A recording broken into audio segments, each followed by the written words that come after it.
গড়িয়া শ্মশানকালীর অজানা কাহিনী। নমস্কার বন্ধুরা, স্বাগত আমাদের চ্যানেলে। সম্পূর্ণ তথ্যটি সংগ্রহ করা আপনাদের কাছে অনুরোধ, ভিডিওটি আপনারা সম্পূর্ণ দেখুন। 1510 সালে শ্রী চৈতন্যদেব শান্তিপুর থেকে যখন নীলাচলের দিকে যাত্রা শুরু করেছিলেন, সেই সময় আদিগঙ্গার তীরে গড়িয়া ও পদ্মশ্রী সংলগ্ন গঙ্গার ঘাটে স্নান করেছিলেন বলে জনশ্রুতি রয়েছে। গঙ্গার ঘাটের কাছেই মহাশ্মশান। আবুল ফজলের আইন আকবরীতে গড়িয়ার কথা উল্লেখ রয়েছে। এখানেই রয়েছে জোড়া মন্দির। শোনা যায় মন্দির দুটি তৈরি করান শ্রীমন্ত সওদাগর। জোড়া মন্দিরের একটিতে প্রতিষ্ঠা করেছিলেন কোষ্ঠী পাথরের মা কালী এবং অন্যটিতে মহাদেব। মন্দিরের গায়ে পাথরের ফলকে প্রতিষ্ঠাতা হিসাবে লেখা রয়েছে শ্রীমন্ত সওদাগরের নাম। বাংলার নিজস্ব স্থাপত্যরীতিতে তৈরি এই মন্দির। সিঁড়ি 6 ধাপ পেরিয়ে ফুট 5 উঁচু বেদির ওপর পাশাপাশি দুটি মন্দির অবস্থিত, উচ্চতা প্রায় 40 ফুট। মধ্যযুগের আগে থেকে ভাগীরথীর এই জলপথ ধরেই বাণিজ্য তরী নিয়ে তাম্রলিপ্ত বন্দর হয়ে বাংলার বণিকরা জাভা, সুমাত্রা, সিংহলে বাণিজ্য করতে যেতেন। মঙ্গল কাব্যের শ্রীমন্ত সওদাগর আদিগঙ্গা দিয়েই বাণিজ্যে যেতেন। এখন যেখানে গড়িয়া, সেখান দিয়েই বয়ে যেত সেকালের আদিগঙ্গা। আজ গঙ্গা মজে গিয়েছে। ভাগীরথীর জলপথ দিয়ে সোজা সাগরে পৌঁছে যেতেন সেই সময়ের বণিকরা। জনশ্রুতি রয়েছে শ্রীমন্ত সওদাগর গড়িয়ায় জোড়া শিব মন্দির স্থাপন করেছিলেন। আজও সেই জোড়া শিব মন্দির রয়েছে গড়িয়ায়। গড়িয়া মহাশ্মশানের ভেতরে রয়েছে মন্দির দুটি, একটি মন্দিরে শিব এবং অন্যটিতে মা কালী। স্থানীয়দের বিশ্বাস শ্মশানকালী অত্যন্ত জাগ্রত। ভক্তরা দূর দূর থেকে পুজো দিতে আসেন মায়ের কাছে।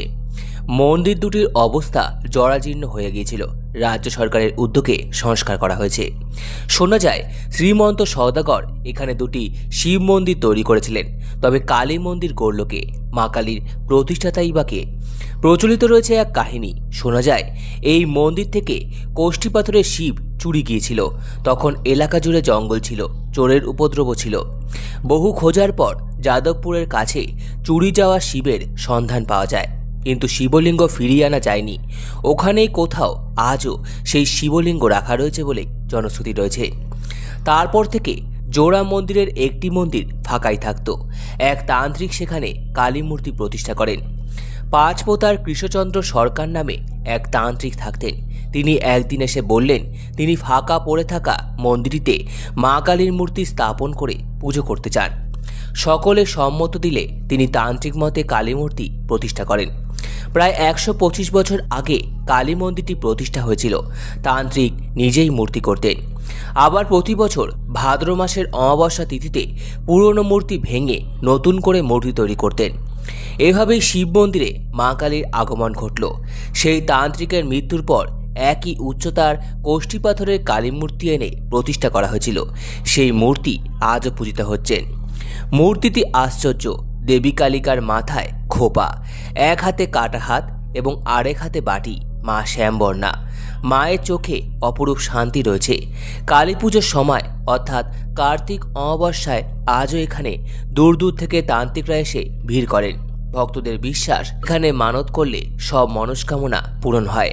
সম্পূর্ণ ভিডিওটি দেখার জন্য আপনাদের সকলকে অসংখ্য ধন্যবাদ। ভিডিওটি ভালো লেগে থাকলে লাইক, কমেন্ট, শেয়ার এবং চ্যানেলটিকে অবশ্যই সাবস্ক্রাইব করুন। ধন্যবাদ।